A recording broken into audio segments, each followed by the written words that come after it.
Hi guys, ఈరోజు నేను చెప్పబోయే టాపిక్ కాస్త ట్రెండింగ్గా ఉంటుంది. అదేనండి, మన ఓజీ ప్రీ రిలీజ్ ఈవెంట్లో పవన్ కళ్యాణ్ గారు కటానా పట్టుకుని రావడం చూశారు కదా, అద్భుతంగా ఉంది కదా. ఈరోజు మనం కటానా యొక్క చరిత్ర మొత్తం తెలుసుకుందాం, సరేనా? రండి. అయితే మన కటానా ఆవిర్భావం అనేది క్రీస్తు శకం 700 నుండి 800 సంవత్సరాల మధ్యలో జరిగిందని చరిత్రకారులు చెప్తున్నారు. అయితే మనం ఇప్పుడు చూస్తున్న కటానా రూపం ఆ కాలంలో లేదు. అప్పటి కత్తులు ప్రధానంగా చైనీస్ మరియు కొరియన్ డిజైన్ల నుండి ప్రభావితమయ్యాయి. జపాన్లో కమ్మకూర ఆ కాలంలో నాటికి కటానా తన ప్రత్యేకమైన ఆకారాన్ని సంతరించుకుంది. ఈ కాలంలో సమురాయ్ యోధులు తమ కటానా కత్తులను తమ ప్రధాన ఆయుధంగా ఉపయోగించడం మొదలుపెట్టారు.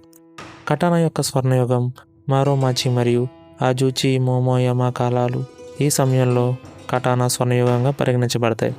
ఈ సమయంలో జపాన్లో నిరంతర అంతర్యుద్ధాలు జరిగేవి. దీనివల్ల కత్తుల అవసరం గణనీయంగా పెరిగింది. కటానా కేవలం ఒక ఆయుధం మాత్రమే కాకుండా సమురాయ్ యొక్క హోదా మరియు గౌరవానికి చిహ్నంగా మారింది. కత్తి తయారు చేసే తయారీదారులు తమ నైపుణ్యాన్ని మెరుగుపరుచుకుని అత్యంత నాణ్యమైన మరియు పదునైన కత్తులను తయారు చేయడం మొదలుపెట్టారు. ఈ కాలంలోనే కటానా దాని వంపు తిరిగిన రూపం, ఒకవైపు మాత్రమే పదును మరియు దాని ప్రత్యేకమైన నిర్మాణంతో గుర్తింపు పొందింది. ఈ కాలంలోనే కత్తులను కవటారి పద్ధతిలో తయారు చేయడం మొదలుపెట్టారు. ఈ పద్ధతిలో మృదువైన మరియు గట్టి ఉక్కును కలిపి కత్తిని తయారు చేస్తారు. దీనివల్ల కత్తికి పదును మరియు స్థితస్థాపకత రెండూ లభిస్తాయి. శాంతియుత కాలం 7వ కాలంలో జపాన్లో సుదీర్ఘ శాంతి నెలకొంది. దీనివల్ల కత్తుల వాడకం యుద్ధాల కోసం తగ్గింది. అయితే కటానా యొక్క ప్రాధాన్యత మాత్రం తగ్గలేదు. ఆ కాలంలో కటానా ప్రధాన ఆయుధంగా ఉండేది మరియు ఒక హోదాకి చిహ్నంగా మారింది. సమురాయిలు తమ నడుముకు 2 కత్తులను కట్టుకునేవారు. అందులో ఒకటి కటానా మరి ఒకటి ఒక చిన్న ఆయుధం. దీన్నే డేషో అని పిలుస్తారు. ఇది వారి గౌరవానికి అధికారానికి చిహ్నం. కత్తి తయారీ అనేది ఒక కళగా రూపాంతరం చెందింది.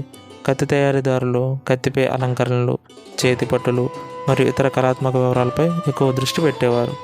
ఆధునిక కాలం 1868లో మెయ్యూజీ పునరుద్ధరణ తర్వాత సమురాయ్ వర్గాన్ని రద్దు చేశారు. కత్తి ధరించడంపై నిషేధం విధించారు. దీనివల్ల కటానా తయారీ మరియు వాడకం గణనీయంగా తగ్గిపోయింది. అయితే 20వ శతాబ్దంలో కటానా తయారీ మళ్ళీ పునర్జీవం పొందింది. అయితే ఇప్పుడు అది కళగా, సంస్కృతికి ప్రతీకగా మాత్రమే తయారవుతుంది. ఈ రోజుల్లో కటానా అనేది చరిత్ర, కళ మరియు నైపుణ్యానికి చిహ్నం. అనేక మంది కళాకారులు, కత్తి ప్రియులు మరియు చరిత్రకారులు దీన్ని గౌరవిస్తారు. కటానా చరిత్రను తెలుసుకోవడం అంటే జపాన్ చరిత్రలో సమురాయ్ యోధుల పాత్ర, వారి సంస్కృతి మరియు కళా నైపుణ్యాన్ని అర్థం చేసుకోవడం. ఇది కేవలం ఒక ఆయుధం మాత్రమే కాదు, ఒక దేశం యొక్క ఆత్మకు ప్రతీక. ఇలాంటి మరింటి అద్భుతమైన వీడియోల కోసం మా ఈ ఛానల్ని సబ్స్క్రైబ్ చేయండి, లైక్ చేయండి, కామెంట్ చేయండి, మీ ఫ్రెండ్స్ అందరికీ షేర్ చేయండి. ఓం నమః శివాయ.